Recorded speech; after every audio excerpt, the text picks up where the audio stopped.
Trending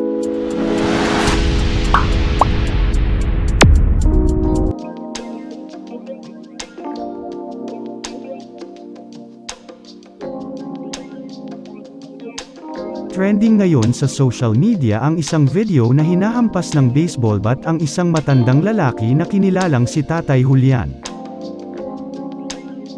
Makikita sa video na nagkakasagutan ang dalawa at humantong na nga ito sa panghahampas ni Gerson Dave Gonzalez at bumulagta sa matinding hampas si Tatay Julian.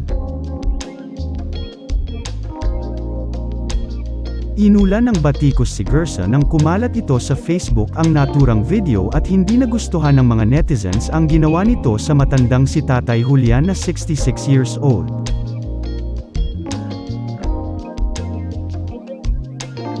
Nagalit daw si Gerson Dave Gonzalez dahil nakaharang daw ang motor ni Tatay Julian.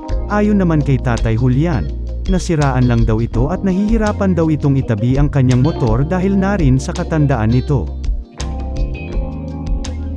Samantala nakisali na rin si Christian Gaza. Ayon sa kanya, nasagot na niya ang abogado ni Tatay Julian para mapakulong ang lalaking humampas sa kanya.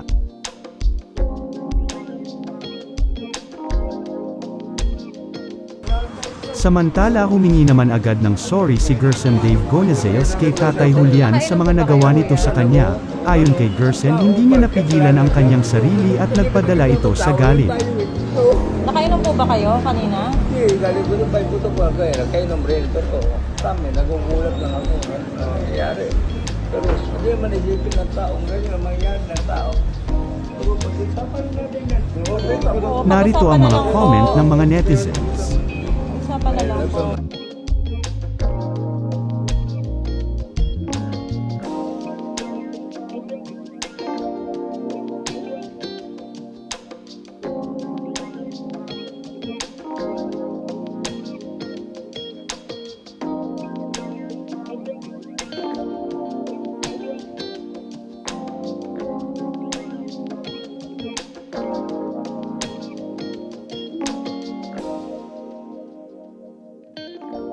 Ano ang masasabi mo sa kwentong ito? Ibahagi lamang ang inyong opinyon. Para sa iba pang latest trending topics na kwento, please pakipindot naman ang subscribe at notification bell para lagi kang updated sa mga bagong video ko. Maraming salamat!